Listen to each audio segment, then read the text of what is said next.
Bueno, muy bien, empezamos el tercer capítulo, ya estamos a punto para eso. Habíamos visto entonces qué era el derecho administrativo, estudiaba el ejercicio de la función administrativa. Es muy importante la parte general de este derecho, como todo derecho, que ha sido sistematizado desde von Meyer, allá por 1860 y pico, y así fue trabajado en distintos países, Alemania, Francia, etcétera, según su respectivo ordenamiento. Acá es muy importante esta parte general y este derecho tiene una gran particularidad que abarca muchas esferas, muchos sectores, porque siempre en toda actividad administrativa, así sea de medio ambiente, así sea de previsión social o laboral, siempre hay un procedimiento administrativo, un acto que dicta el Estado, por tanto, hay partes especiales del derecho administrativo que tienen, por cierto, soluciones especiales, pero claro, si esto no se adecua a la parte general, lo que hay que cambiar es la parte general y no la parte especial. O sea, la parte especial con sus características, con su especialidad, siempre tiene que remitirse y, por cierto, insertarse sin ningún esfuerzo en lo que debe ser la teoría general o la parte general del derecho administrativo.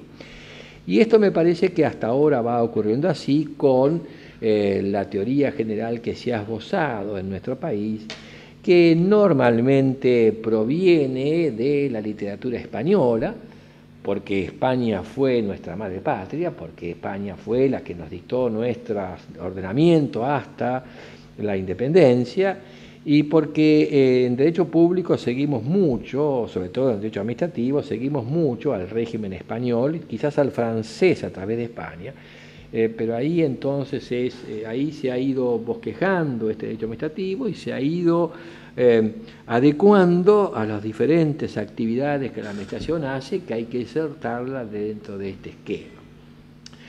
Yo decía por eso que lo importante de este derecho administrativo son las prerrogativas, son las exorbitancias. ¿Por qué hablo de exorbitancias? Porque cuando nace este derecho se decía que desorbitaba el derecho civil, o sea, las soluciones que tenía desorbitaban a las soluciones civiles porque, por cierto, regulaban cuestiones distintas. Y el derecho debe adaptarse a la situación a la cual me estoy refiriendo, o sea, el derecho civil no puede contemplar nunca lo que es un reglamento, porque el reglamento es algo ajeno al Código Civil y, por cierto, nuestro legislador civilista, que fue tan importante y tan capaz, excluyó del Código Civil todo lo que fuera derecho público, porque sabía que el derecho público era regulado en nuestro sistema federal por cada legislatura local. Entonces, hablamos de estas prerrogativas, de estas exorbitancias. Yo le decía que declara el derecho, que tiene la autotutela declarativa, tiene la autotutela ejecutoria, tiene la autotutela revocatoria, etcétera, etcétera. Entonces, esto es la autotutela sancionatoria puede sancionar, y esto es muy importante de tener en cuenta porque a partir de allí vamos a poder hablar y entender algunas situaciones que son importantes para poder dilucidar. En nuestro país y seguramente en otros también hay siempre una gran discusión sobre las formas jurídicas con que se expresa la administración. ¿Cómo se expresa jurídicamente? Bueno, entre nosotros esto es una situación que también está discutida, pero uno podría decir, mire, se expresa mediante reglamentos, porque la ley le viene dada de afuera. El reglamento lo puede dictar la administración. Dicta reglamento, o sea, son actos general de carácter normativo, es una norma. Hay actos de carácter general no normativo, que no son importantes para el derecho normalmente, porque no tienen generalmente implicancia jurídica. Un acto de alcance general no normativo es el cortar una calle para el desfile de las tropas o para una procesión. Es de alcance general, no tiene consecuencias jurídicas. Si en todo caso, en el desfile de la policía montada, un caballo pisa el pie de un particular, esto no es consecuencia del acto general, sino que es un hecho que la administración ha producido, o sea, la responsabilidad vendría por el hecho y no por el acto de alcance general. El acto de alcance general tiene la particularidad que se agota en sí mismo, a diferencia de la norma que cada vez que la aplico voy justamente demostrando su validez. Entonces, repito, el reglamento, el acto de alcance general, que es acto de alcance general normativo, el acto de alcance general no normativo, las circulares, las instrucciones, que son normas internas de la administración. La circular abarca a los funcionarios, está dirigido al interno, lo mismo que las órdenes de servicio son actos que dirijo yo a particulares, generalmente en el contrato. Esto ya no tiene un orden interno, pero está solamente entre el contratista y el particular. Estas órdenes de servicio uno las puede equiparar con actos administrativos, después veremos qué es un acto administrativo, pero las instrucciones y las circulares son normas internas que no tienen implicancia externa. Si lo tuvieran, entonces esto sería fuente del derecho y el particular podría o impugnarlas o basarse en ello, pero normalmente tienen solo implicancia interna. Entonces, repito, actos de alcance general normativo o reglamentos, de alcance general no normativo, circulares, instrucciones, órdenes de servicio, actos administrativos. El acto administrativo tiene un alcance particular, se refiere a Juan Pedro, a Noemí García, o sea, o puede ser que se refiera a varios, pero siempre son determinados, son sujetos determinados, o por lo menos determinables, los alumnos de un curso. Estos son las formas jurídicas en que se expresa la administración. También puede haber hechos de la administración, pero el hecho normalmente tiene consecuencias jurídicas cuando el hecho es ilícito. El hecho que es lícito no trae ninguna particularidad jurídica. Y después están las vías de hecho que, bueno, son hechos ilícitos con cierta particularidad. Pero lo que me importa en todo caso son los actos, los reglamentos y los contratos. Esta es la forma más común en que se expresa la administración, la forma jurídica más común en que se expresa, y son los que traen la mayor cantidad de problemas. ¿Qué es un acto administrativo? El acto administrativo, según nuestra normativa, es decir, ninguna norma nuestra, excepto algunas normas provinciales, muy pocas, definen lo que es un acto administrativo. Esto ha sido una elaboración doctrinaria y jurisprudencial. ¿Qué es un acto administrativo? Una declaración. Y no digo una manifestación. ¿Por qué? Porque la manifestación en derecho tiene un contenido concreto. Manifestar es explicitar. O sea, manifestar viene de manus fendere, que es golpear con la mano, o sea, viene del latín, o sea, manus fendere, golpear con la mano, es lo que hacían los romanos cuando tomaban posesión de un bien. Explicitaban esto. Una de las formas era golpear con la mano. Había otras. Entonces, manus fendere, manifestar, es explicitar, llevar a conocimiento. El acto puede existir aunque yo no lo haya hecho conocer. Yo doy clases en La Plata y tomo exámenes en La Plata, y yo vivo cerca de Buenos Aires, pero para el norte, a 60 kilómetros de La Plata. Cuando yo tomo examen y califico, voy a la secretaría, dejo las notas y me voy corriendo a tomar el tren, para que los alumnos no reaccionen.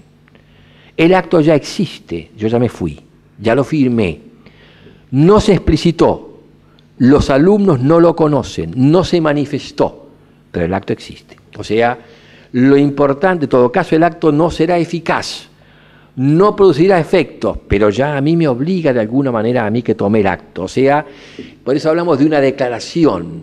La declaración significa que esto es una cuestión intelectiva. Yo digo 4, que es aprobado. Todo el mundo sabe que 4 es aprobado, que 2 es aplazado. O sea, se entiende esto. La flecha significa que va para allá, la contramano significa que yo no puedo avanzar. O sea, esta declaración es intelectiva, yo la entiendo con el intelecto, no hace falta más explicación, o sea, entonces estoy declarando. ¿Y cómo es esta declaración? Es una declaración unilateral. Yo le puse el 4, le puse el 2, le puse el 5, yo lo hice. El alumno no está de acuerdo seguramente, no quiere el aplazo, pero yo, administración, tomé la decisión. Entonces es una declaración unilateral. La hago yo, aún en contra de la voluntad de este fulano. Por cierto, puede ser que esta declaración no pueda existir si el particular no me la pidió. Yo no puedo jubilarlo si no me pide la jubilación. Yo no puedo inscribir a la facultad si no me pide la inscripción. Pero ojo, me puede escribir la inscripción, me puede pedir la inscripción, me puede pedir la jubilación y yo decirle que no. Con lo cual su pedido, lo único que hizo fue iniciar el trámite, pero no lleva como consecuencia una determinada decisión, puede ser la contraria. Por eso es unilateral. O sea, en todo caso, en algunos casos, esta declaración unilateral requiere de un pedido, pero el pedido es suficiente para que el trámite continúe, continúe y la solución sea adversa a lo que pidió. Por eso hablamos siempre de declaración unilateral. Puede ser que el acto no produzca efecto si no hay consentimiento del particular. Yo lo nombro ministro y no quiere, pues ese nombramiento nunca va a ser eficaz. Pero el nombramiento existió. Ocurre que yo no lo acepté. En todo caso, la aceptación era para hacerlo eficaz, pero el acto existía. Por eso hablamos que el acto es una declaración unilateral. ¿Y producto de qué? Producto del ejercicio de la función administrativa. O sea, es una declaración unilateral realizada en ejercicio de esta función. El acto realizado en ejercicio de la función judicial es una sentencia. El acto realizado en ejercicio de la función legislativa es una ley. Entonces, este es una declaración unilateral realizada en ejercicio de la función administrativa que produce efectos jurídicos, y estos efectos jurídicos son directos.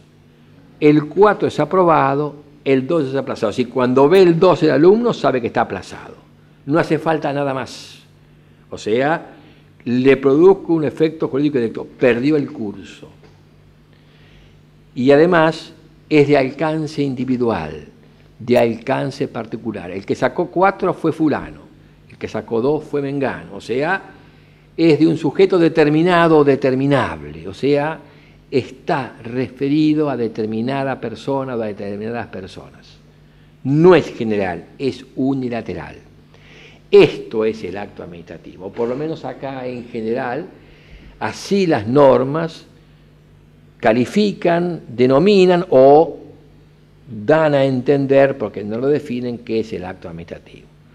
Por ejemplo, en la Nación los recursos se producen contra actos administrativos, no contra otra situación. Entonces, el acto administrativo es una forma por la cual se manifiesta el Estado, se manifiesta la administración.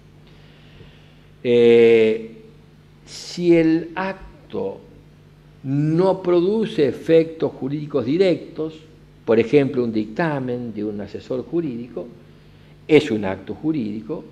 El efecto que produce puede ser indirecto o mediato, nunca inmediato, y por tanto no lo calificamos como acto administrativo.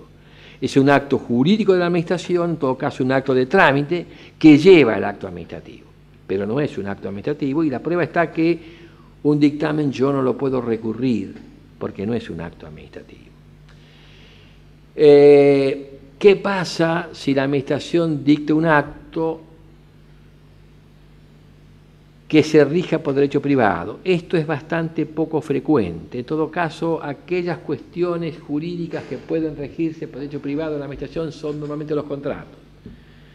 Pero podría haber un acto que se refiera a una persona y que aplique el derecho privado, por ejemplo, alguna cuestión laboral.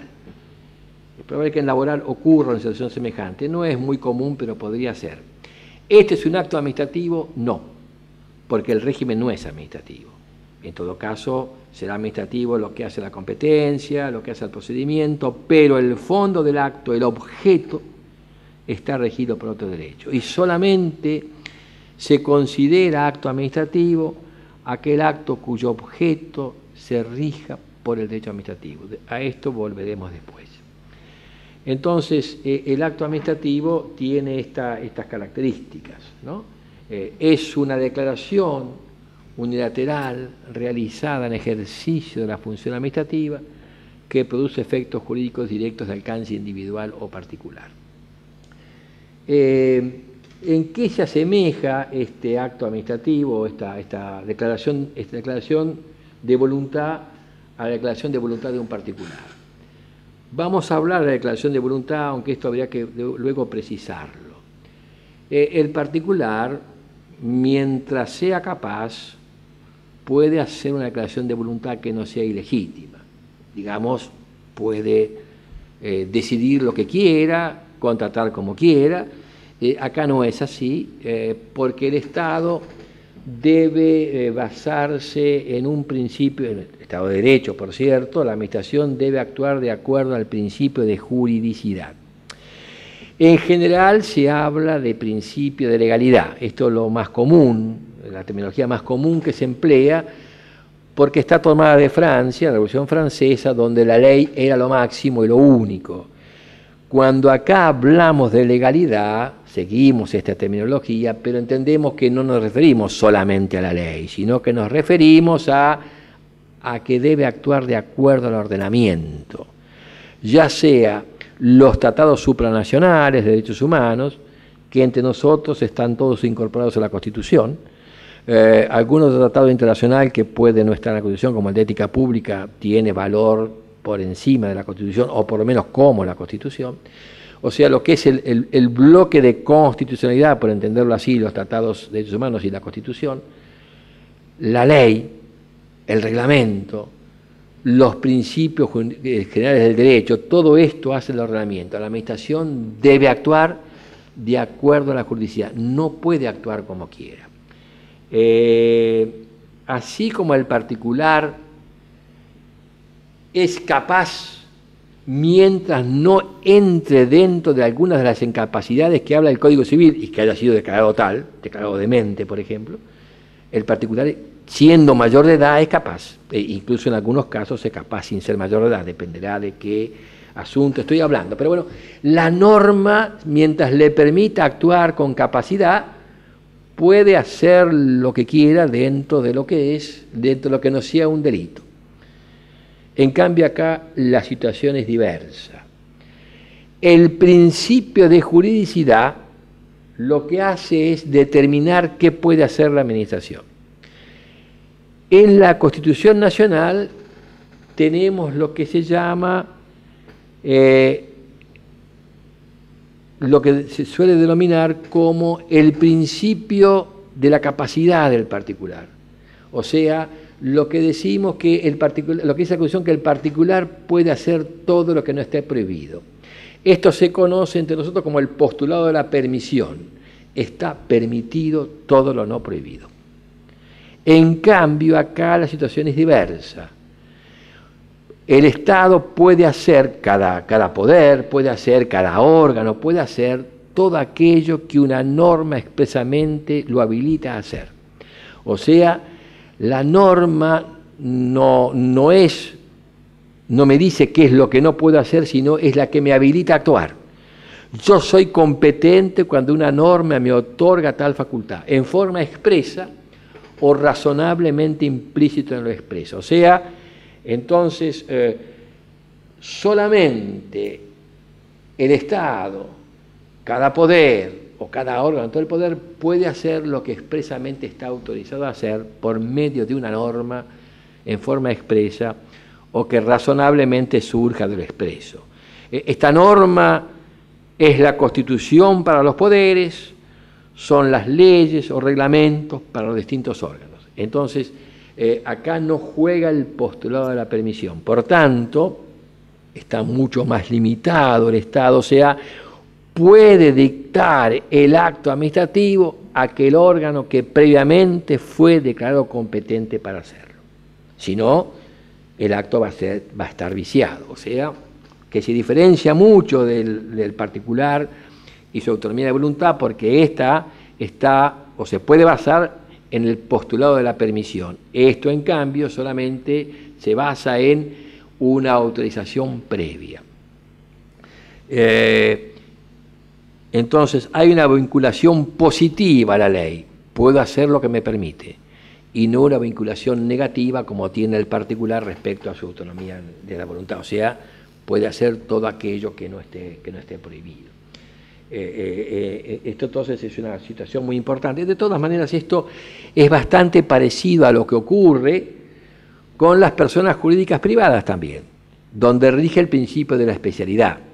La sociedad anónima puede hacer aquello a lo cual el estatuto le permite hacer, en forma expresa o solamente implícita. O sea, tiene una connotación muy parecida a esto, pero claro, acá estamos hablando del Estado con sus órganos, que por cierto no debe equipararse de ninguna manera a la capacidad de las personas privadas. Pero me refiero a que en este caso hay una sinonimia.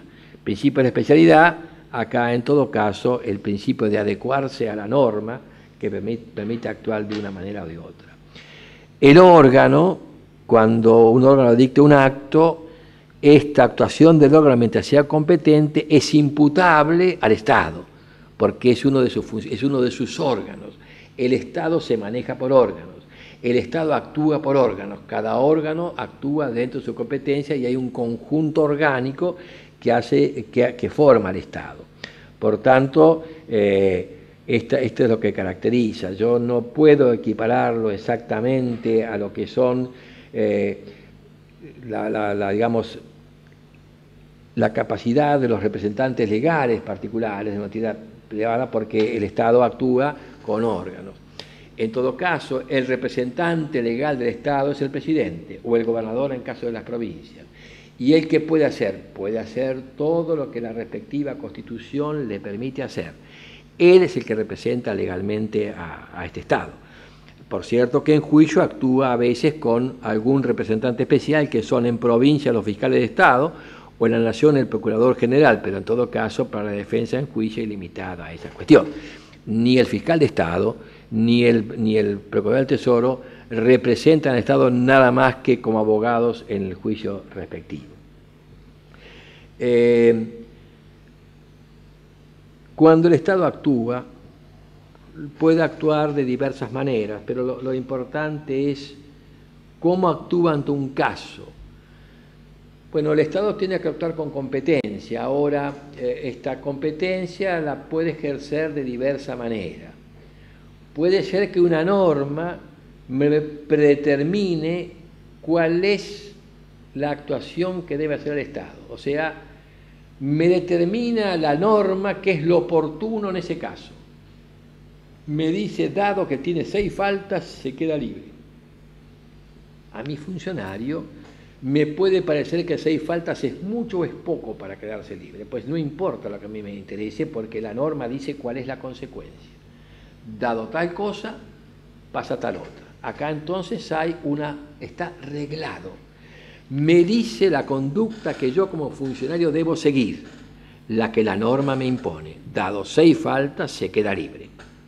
En cambio, hay situaciones donde deja al funcionario la facultad de decidir dentro de ciertos parámetros. Le deja al funcionario decidir cuándo se queda libre dentro de un parámetro razonable. Acá entonces, ¿qué es lo que voy a hacer? Lo decide el funcionario. O sea, ante una situación de hecho, ¿dicto el acto o no dicto el acto? ¿O puedo dictar distintos actos? O sea, elijo yo qué es lo oportuno para ese caso. En este caso estoy hablando de que hay una facultad discrecional, o sea, es discreción del funcionario decidir determinada cuestión dentro de la competencia y de ciertos parámetros. O sea, dentro de la oportunidad que me permite esa situación. Por cierto que no es imposible de antemano determinar todas las posibilidades que se van a dar en el futuro en determinada situación. Siempre hay algo que no se previó. Por tanto, siempre va a haber algo que no va a estar reglado directamente. Y también es imposible pensar que puede hacer lo que quiera, cuando quiera y como quiera. Tampoco es posible esto, sino que se habla de que la actividad está preferentemente arreglada o preferentemente es discrecional. Pero siempre, en todo caso, hay alguna cuestión que está... La competencia siempre está arreglada.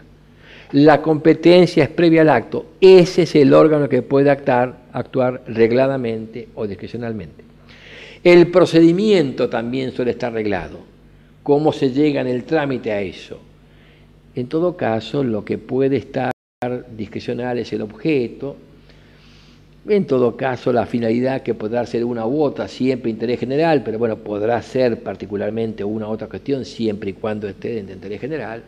O sea que son algunas pequeñas cuestiones, algunas cuestiones donde yo estoy hablando de que hay una facultad de que el funcionario decida qué es lo oportuno, lo conveniente en ese caso.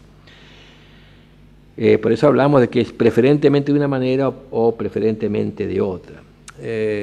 Y por eso acá entonces, cuando hablemos después de esta autonomía de la voluntad, perdón, de esta voluntad, declaración de voluntad que hemos hablado antes, vamos a ver cómo juega esta declaración de voluntad según la cuestión sea reglada o discrecional. Ahora bien, lo que siempre se ha tratado es, en un Estado de Derecho, de disminuir la discrecionalidad, o sea, no permitir que el funcionario haga lo que quiera, cuando quiera, sino que se ha tratado de poner límites. En realidad, decía un autor americano, Schwartz, que el derecho administrativo ha sido siempre el derecho que va tras la discrecionalidad, o sea, lo que tiende siempre este derecho es a disminuir la discrecionalidad. Es decir, todo este sistema nuestro lo que intentó fue disminuir la gran discrecionalidad que tenían los soberanos cuando hacían lo que querían. Es decir, el Estado de Derecho, la Revolución Francesa y este derecho administrativo lo que intentó de todas maneras es tratar de trabar, de disminuir, de controlar la discrecionalidad administrativa. Repito, cuando actúa de acuerdo a facultades preferentemente discrecionales, el Estado, de todas maneras, siendo Estado de Derecho, tiene ciertos límites. Lo que se permite es actuar eligiendo lo que es oportuno o conveniente, pero siempre dentro de ciertos límites. El profesor puede decidir tomar examen escrito o oral, y si es escrito puede elegir por respuestas múltiples, por tema a desarrollar. Esto es una decisión del profesor, que por cierto nadie podría discutir mientras se maneje dentro de parámetros razonables.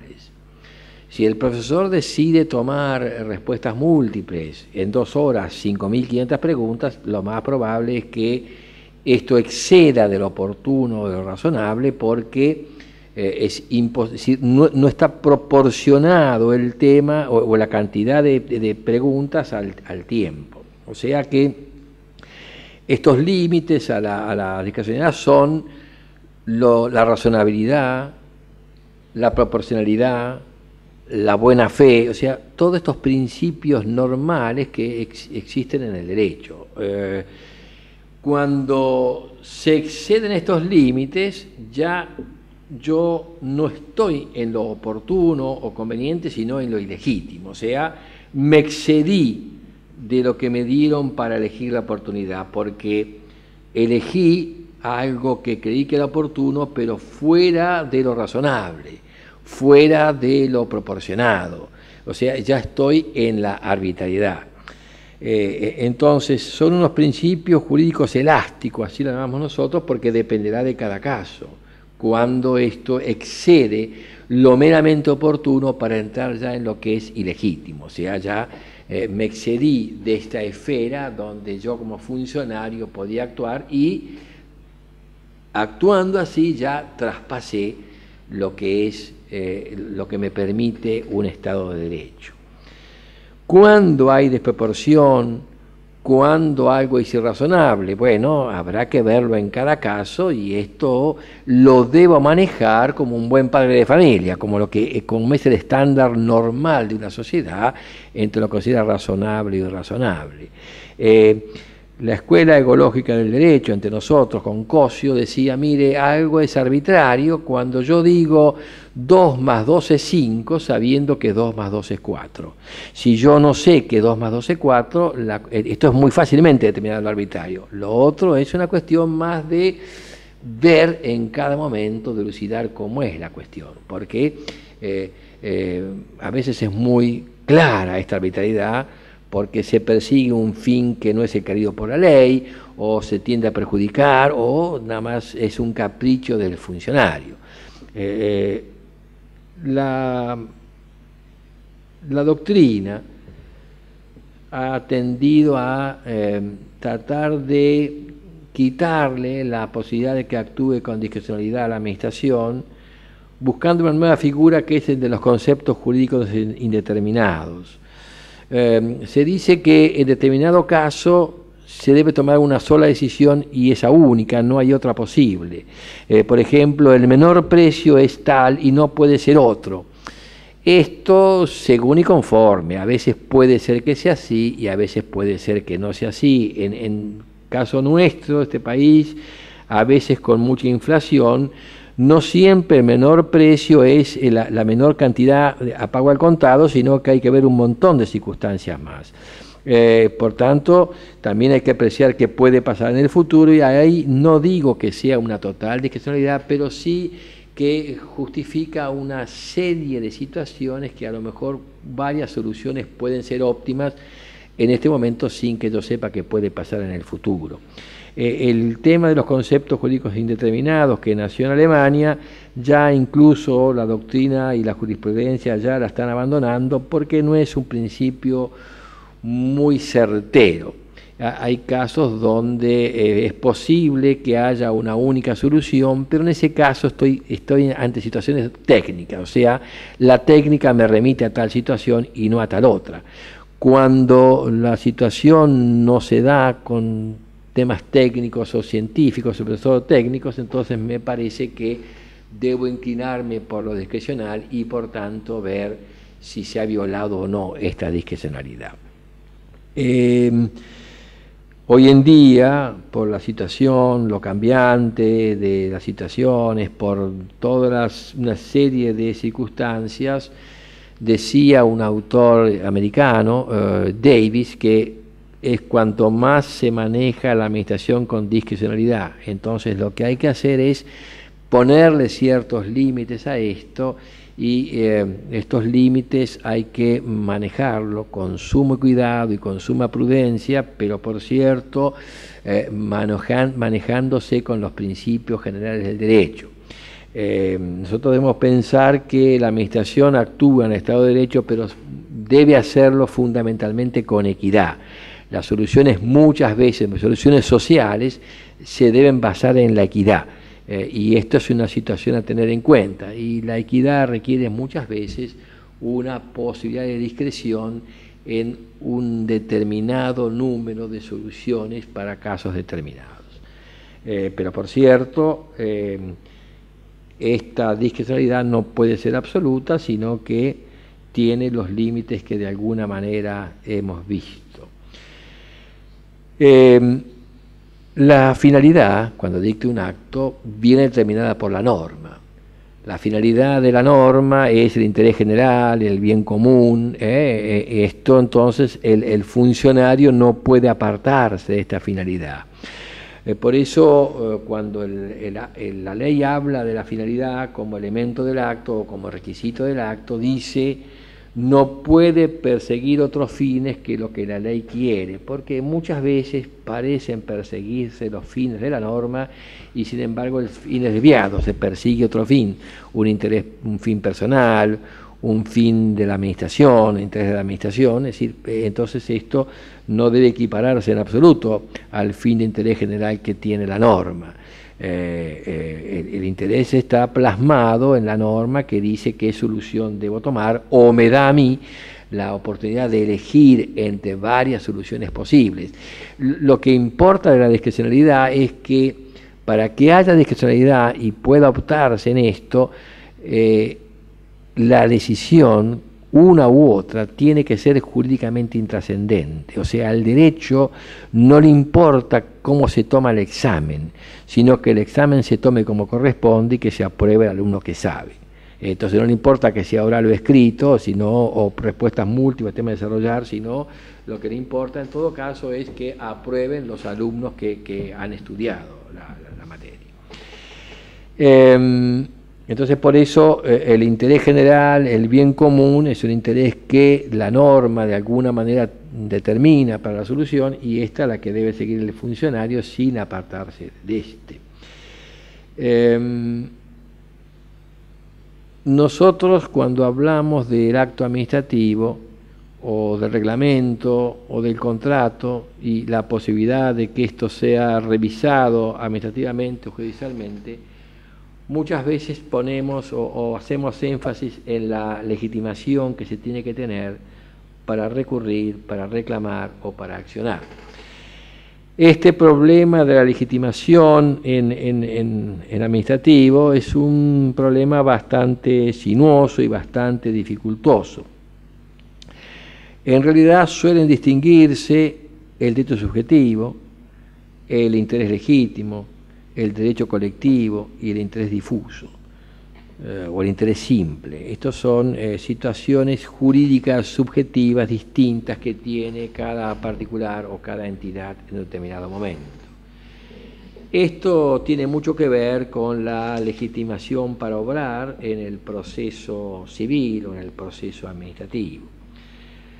En realidad, nuestros primeros códigos procesales, que fueron los primeros que se regularon para que el particular pueda defenderse ante el Estado, no traían un tema de legitimación, sino que lo que realmente establecían era que se podía actuar cuando una norma había violado la esfera del particular, no hablaba de derecho subjetivo, interés legítimo. Esto fue una introducción muy posterior, tomada del sistema italiano.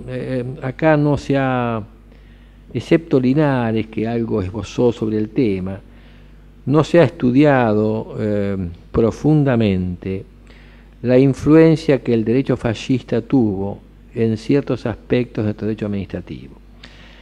Y esto creo que tiene que ver con ese sistema italiano que requiere la distinción de una u otra categoría subjetiva, porque según ella voy a la justicia o voy a la administración, cosa que ya también en Italia está desapareciendo de alguna manera por la amplitud que está dando al término derecho subjetivo la jurisprudencia. Pero digamos, cuando uno quiere distinguir estas categorías conceptuales, que son fáciles de explicar en un curso docente, pero difícil de discernir a veces en la práctica, nosotros decimos hay un derecho subjetivo cuando hay una situación de exclusividad. A mí, si hay un derecho cuando hay un deber, a mí me debe el Estado determinada actuación. Yo tengo un derecho que ha sido afectado porque el Estado debió actuar de determinada manera, es decir, debió expropiarme para que tome la propiedad, debió acordarme la posibilidad de circular, lo que fuera, o sea, lo exijo yo en exclusividad, yo puedo exigir esto. Cuando se hablaba de interés legítimo, se hablaba de un grupo cualificado, o sea, no era cualquier ciudadano el que actuaba, se decía, no tiene un derecho subjetivo, sino que en todo caso tiene un derecho concurrente, un interés concurrente, son varios los que están en la posibilidad de actuar en esas circunstancias. Y el ejemplo que suele ponerse habitualmente es el oferente en una licitación pública o el concursante en un concurso docente. Y entonces cualquiera de ellos puede acudir, recurrir o accionar judicialmente. Esto es correcto, pero pensemos en el accionar judicialmente, que quizás sea el más simple de ver. Cuando un oferente impugna una licitación, por cierto, ¿qué es lo que hace el juez? ¿Qué es lo que hace el juez también procesal, civil y comercial? Cuando alguien inicia un pleito, lo primero que ve es si está legitimado, o sea, si la sentencia que va a dictar es útil para aquel que inicia el juicio. La legitimación para obrar justamente tiene que ver con esto, que esté legitimado para seguir adelante el juicio para que la sentencia le sea útil, que lo beneficie, que deje de perjudicarlo o lo que fuere. Si inicia un divorcio una pareja no casada, no va a estar legitimado porque el juez no puede divorciarlo si no está casado. ¿Y qué dice el Código Procesal Civil y Comercial? Bueno, si es fehaciente, el juez resuelve la excepción de entrada y si no, tramita el pleito y con la sentencia de fondo resuelve primero la legitimación, si está legitimado, y después el fondo.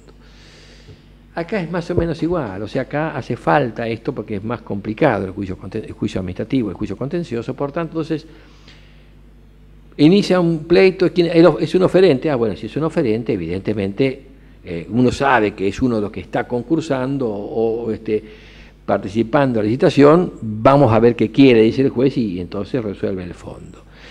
Pero en el fondo, este oferente que hizo una impugnación, ¿en qué va a basarse en la impugnación? Bueno, no sé, que no se respetó la igualdad, que no se respetó el debido proceso, el debido procedimiento, o alguna cuestión semejante, o sea, algún interés jurídicamente protegido que a él lo afecta.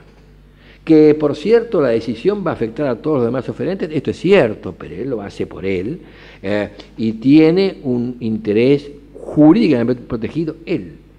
En exclusividad, no, si hubo un mal procedimiento, este mal procedimiento es para todos los que se vieron afectados por el procedimiento. Si hubo un defecto en la igualdad, lo mismo, en todo caso, todos los perjudicados por esto van a ver beneficiados y el que se benefició con este defecto de igualdad va a verse perjudicado por la sentencia porque seguramente va a declararse nulo el acto. Pero fíjense ustedes que no triunfa en el fondo con el interés legítimo, no, el interés legítimo es para acudir a juicio o para acudir a lo que sea el recurso. El derecho colectivo, estamos hablando cuando un grupo, un determinado sector o una persona está representando a un colectivo. El presidente del Colegio de Abogados representa a los abogados de la zona. Moyano representa el colectivo de camioneros, vaya paradoja. Entonces está obrando colectivamente, pero cuando hablo de hecho colectivo estoy hablando de un grupo determinado, determinable, los camioneros, los abogados de Rosario o lo que fuere. El interés difuso, lo difuso no es el interés sino el grupo es difuso, está muy parecido al derecho colectivo, pero claro, acá no tengo determinado el grupo. Esta es la diferencia fundamental. Pero cuidado, cuando yo actúo en medio ambiente y hablamos de un interés colectivo difuso, yo actúo, esto va a beneficiar, si yo actúo porque echa humo una fábrica y estoy actuando y actuaré porque me afecta la salud o lo que fuere, yo voy a ganar en el fondo porque tengo un interés jurídicamente protegido, que este interés protegido mío beneficia a todos, porque cuando deje de echar humo, deja de echar humo para todos, esto no tiene mucha importancia en el asunto. Siempre estoy hablando que en el fondo voy a tener un interés jurídicamente protegido que surge de alguna norma. En el caso del ambiente, de la Constitución que dice que debo respetar el ambiente, que no puedo degradarlo, etcétera, etcétera. Pero esto, digamos, tiene importancia para el ingreso al juicio, al recurso, al procedimiento, pero no mucho más en cuanto al fondo. En todo caso, en el fondo lo importante será los efectos de esta sentencia o los efectos de este recurso. Pero esto, en todo caso, lo veremos cuando hablemos del procedimiento del recurso o hablemos exactamente del proceso. ¿Cómo debe expedirse un acto administrativo? Un acto administrativo normalmente se expide por escrito. Puede haber actos orales, actos verbales. Cuando la policía me dice alto, es un acto verbal y yo voy a parar. Hay actos lumínicos, el semáforo, rojo pare, verde siga. Estos sin duda alguna no son escritos y son actos administrativos. Pero lo normal es que el acto sea escrito. Entonces el acto se expide por escrito. Por cierto, para llegar a dictar un acto administrativo, yo tengo ciertos antecedentes que respetar. Son los presupuestos del acto. La competencia. La competencia de quien dicta el acto está predeterminada por la norma. La norma dice qué funcionario es competente para determinar determinados actos. La competencia es previa al acto. La competencia es anterior al acto, por tanto no es un elemento del acto, porque el elemento es algo que integra el acto, sino que es algo anterior al acto. La competencia entonces es un presupuesto o un requisito del acto.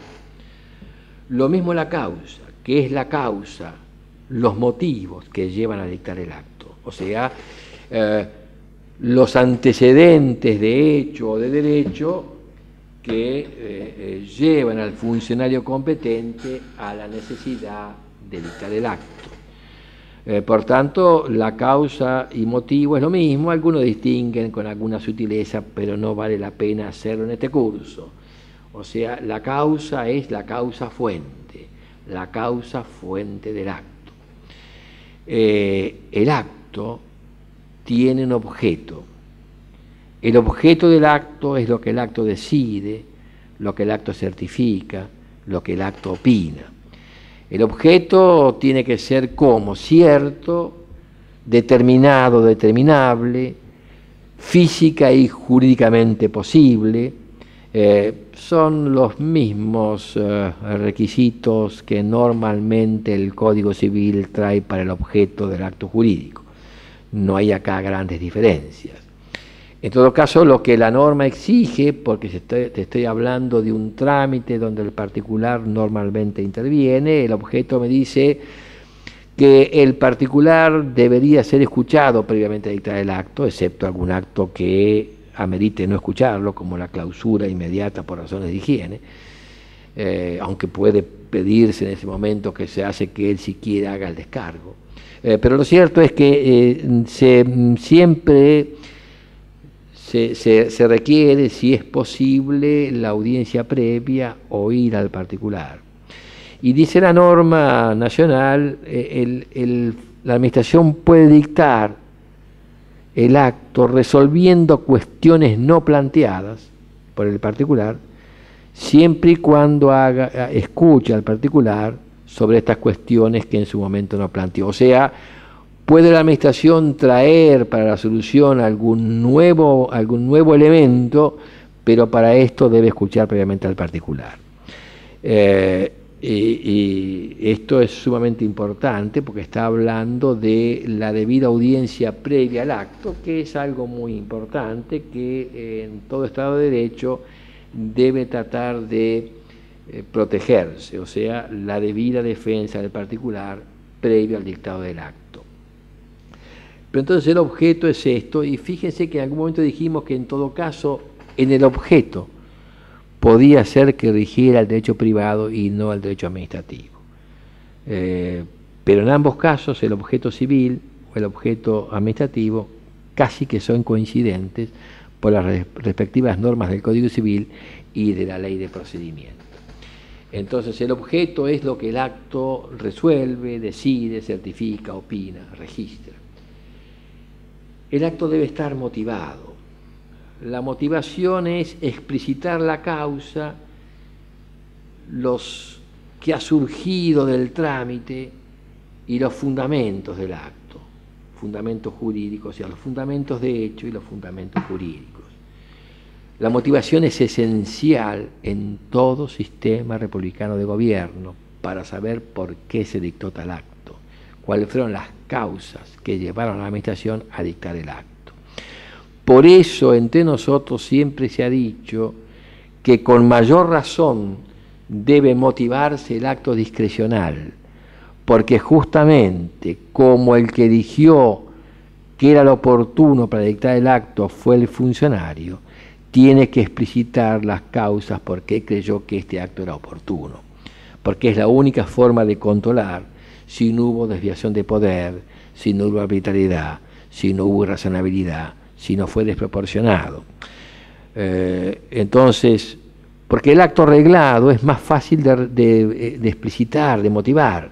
Dado tal ley que dice tal cosa, hacemos tal otra. O sea, esto ya viene predeterminado, pero cuando yo soy el que puedo elegir entre tomar un examen escrito o oral o demás, debería explicarle, por lo menos hacerlo con los alumnos, si esto no se hace por escrito, esta decisión, el porqué de esta decisión y cuál es la razón que me llevan a tomar tal determinación. Por eso es inconcebible que los actos discrecionales no se motiven. Es inconcebible que ningún acto no se motive. Pero bueno, lo importante es hacerlo con los actos de contenido discrecional. La competencia y la causa son presupuestos del acto. El objeto es elemento del acto. La motivación es elemento del acto. Lo tengo cuando dicto el acto. El procedimiento. Todo acto tiene un procedimiento. A todo acto se lleva por un procedimiento. Quiere decir que el procedimiento también es anterior al acto, es un presupuesto del acto. Ahora, el procedimiento mucho tiene que ver con el objeto del acto. Los procedimientos no son todos iguales. No es igual un procedimiento sancionador que lleva a que yo le aplique una sanción a un funcionario o a un particular, que un acto, que un procedimiento que lleve a la selección del contratista.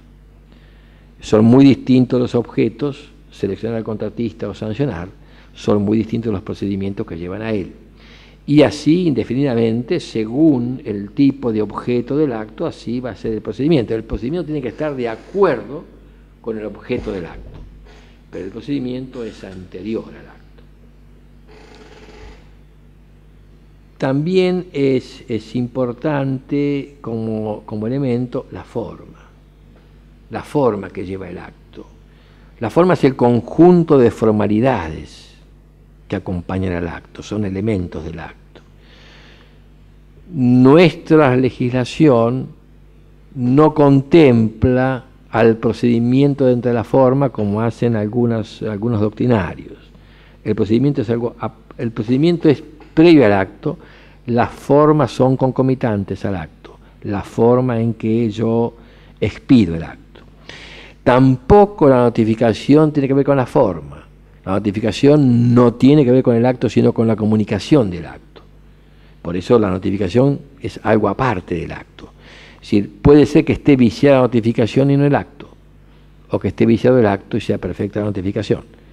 Lo que me importa es, según que impugne o el acto o la notificación, son temporalmente distintos y son dos formas jurídicas distintas. ¿Qué ocurre con la forma? Bueno, la forma, dice la ley, debe ser preferentemente por escrito. Si es por escrito, debe llevar lugar y fecha, tiene que el acto contemplar la motivación, o sea, son los considerandos del acto, está la parte que es resolutiva, lo que el acto resuelve, y debe llevar la firma y la aclaración de la firma y en todo caso el sello con el cargo.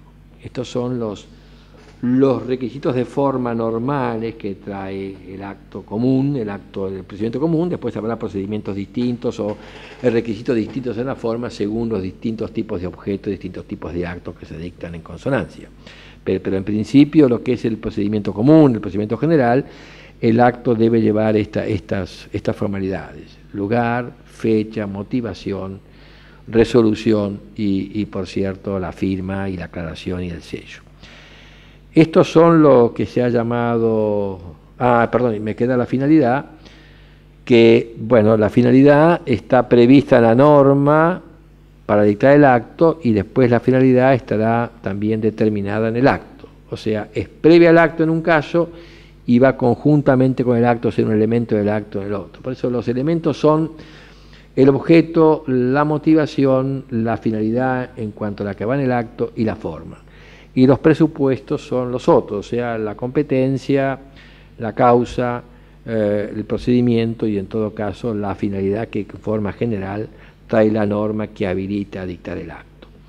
Entonces el acto, una vez que está emitido, yo tengo que distinguir estas situaciones. Una cosa es la emisión del acto, otra cosa es la eficacia del acto y otra cosa es la validez del acto. Yo puedo emitir un acto con vicios, un acto que quizás finalmente sea nulo, pero lo emito, doy la declaración y lo hago eficaz en cuanto que lo notifico para que produzca efectos. El acto nulo produce efectos, sí, puede producirlos hasta que alguien no declara que es inválido. Mientras no declaro que es inválido, el acto tiene autotutela declarativa, es exigible y es obligatorio, yo debo cumplirlo y si no lo cumplo puede tener consecuencias. Por tanto, la emisión es dictar un acto que puede resultar después irregular o regular.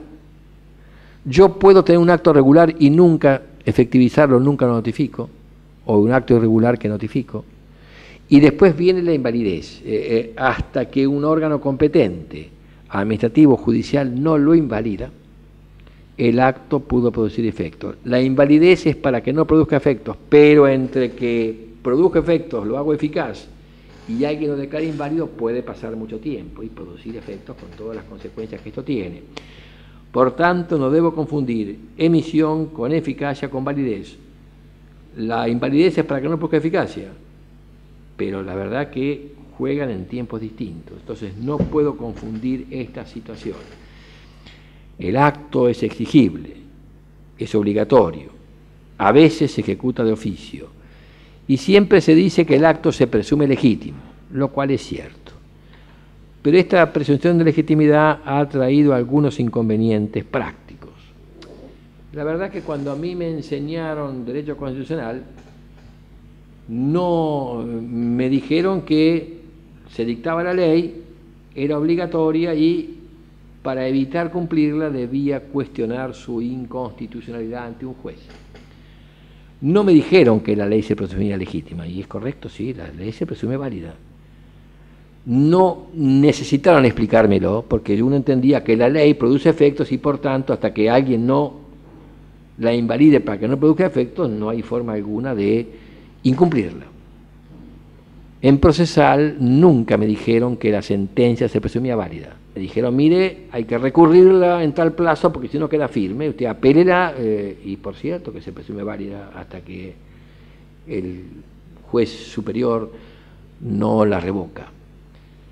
No hacía falta explicarme que se presumía válida. Acá la verdad que tampoco haría falta explicar que el acto se presume legítimo. Va de suyo que es así. Todo acto estatal, la sentencia, la ley o el acto se presume legítimo. No hay forma alguna que sea diferente. Si la sentencia yo podría ignorarla ante que un juez no declara que es válida la sentencia que dictó otro juez, lo cual sería un disparate, no tiene sentido. Lo mismo con la ley, igual con el acto. Por eso a mí me obligan a impugnar el acto, a apelar a la ley y a impugnar la inconstitucionalidad de una norma. Entonces, ¿por qué digo esto? Porque si bien se presume legítimo, esta presunción ha traído algunos inconvenientes prácticos. Primero, aquellos que dicen, ¿cómo puede presumirse cómo puede presumirse legítimo un acto nulo? No, es que no se presume legítimo. El acto no es nulo hasta que alguien no lo invalida, alguien competente no lo invalida. Mientras tanto es una discusión, yo digo que es nulo, la comisión dice que no es nulo, por tanto el acto no sé si es nulo. Por tanto, no se presume legítimo un acto nulo, no se presume legítimo un acto que se dictó cuya validez está discutida. Segundo, y esto puede llevar a confusión a mucha gente, creyendo que el acto entonces como es nulo, como discuto que es nulo, no se puede ser legítimo y no cumplirlo con las consecuencias que eso me puede traer. Por eso me obligan a mí a recurrirlo, a impugnarlo inmediatamente para evitar que esto produzca efectos. La segunda cuestión, algunos piensan que porque se presume legítimo esto altera la carga de la prueba. No es cierto. Siempre el que alega un hecho debe probarlo. Lo que me obliga, no la presunción de legitimidad, sino la autotutela declarativa y su modificación en la relación jurídica, es justamente esto, que me modificó, me alteró la relación jurídica. Por tanto, yo tengo que impugnarlo, me obliga a impugnarlo, pero no a probar lo que debe probar la administración. Si la administración me deja cesante porque le pegué al jefe, el que debe probar que le pegué al jefe es la administración y no yo. Yo cuando impugno lo que tengo que decir es que no se provoca la impugnación al jefe. Y nada más que esto. Me basta con alegar esto. No debo probar que no le pegué al jefe. La presunción de que no cambia nada, no altera nada la carga de la prueba. Lo que me altera es que debo impugnarlo. Y debo, por cierto, decir, mire, esto no está probado. El que alega un hecho, sea particular o omisión, deben probarlo. La tercera cuestión es, los jueces muchas veces en la cautela dicen, como el acto se presume legítimo, la verosimilitud del hecho es más, se debe demostrar más fehacientemente. No es cierto. Cualquier juez civil y comercial o administrativo se da cuenta cuando la cautela era al principio y dice qué me parece que va a pasar en el fondo, tal cosa, y por eso entonces le parece que prima facie vale la pena o no dictar la cautelar porque hay verosimilitud del derecho. Acá pasa lo mismo. Si el juez se da cuenta, por más que se presuma legítimo, que el acto fue dictado por alguien incompetente, va a hacer lugar a la cautelar porque hay verosimilitud del derecho. No tiene un plus esto en absoluto. Esto es un cliché que ponen los jueces cuando se dan cuenta que no hay verosimilitud, pero nada más que esto. No es un plus que debe cargar el particular. El particular estará demostrando por qué para él es nulo y el juez se da cuenta en un principio si le parece que tiene alguna verosimilitud, externalidad que alude, y nada más que esto. Entonces no hay un plus en cuanto a la verosimilitud porque se presume legítimo, pero es muy común que los jueces digan esto. Por eso digo, esta presunción de legitimidad, que es correcta, no sé si vale la pena alegarla, porque con la declaración, la autoridad declarativa y sobre todo la ejecución de oficio es casi suficiente para hablar de esto. Bueno, y acá terminamos esta sección del acto administrativo para seguir un poco con él, pero con algunas cosas que también hacen el acto, pero desde otro punto de vista.